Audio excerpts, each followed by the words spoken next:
sa nag-request. Paunahan na lang guys. Location.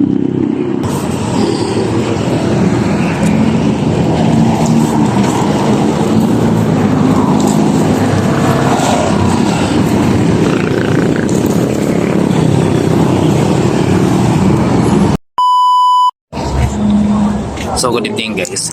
Dito po tayo maglalagay ngayon guys. Antayin lang natin guys na walang may nakakilala sa atin. Taka natin ilalagay yung ating pamarihante. So ito guys, marami pa si mga tao guys na nakaabang dito. At saka mayroong nakakilala sa atin.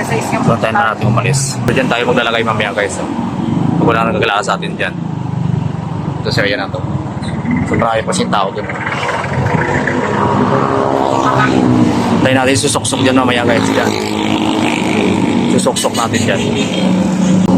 So, suggest mo lang pala under sa ating mananting. Kung malayo po sa area, huwag nyo napuntahan. Kung malapit naman kayo, paspasan nyo na kagad. What's up guys? Good evening. Dito po tayo ngayon guys sa Canlalay, Binian, Laguna. So, ito location guys.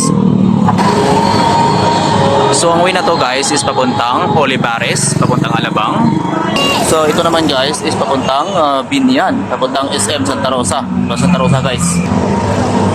So meron po dito guys na Yabangs, bagong open to guys na parang fast food show. Sobrang daming tao, sobrang daming tao nakapila dito. Ayan. Sobrang daming tao nakapila. So kung alam niyo ang location na to guys, puntahan niyo na. So dito lang siya matatagpuan guys. So dito guys may mga tindahan ng sasakyan ng sikinan ng sasakyan. Tapos dito yung Yabangs na bagong open guys na fast food. Parang restaurant siya. So dito lang siya matatagpuan guys. Sa gilid na mismo nito. Dito lang guys, damuhan na to. Dito lang guys. Damuhan na to dito. Hanapin nyo sa lang dito guys. Hanapin nyo siya dyan guys. So, dyan lang yan guys. Sa gilid ng poste na yan. Dyan lang sa poste na yan. Damuhan na yan dyan. So yan guys, punahan na lang. Enjoy hunting.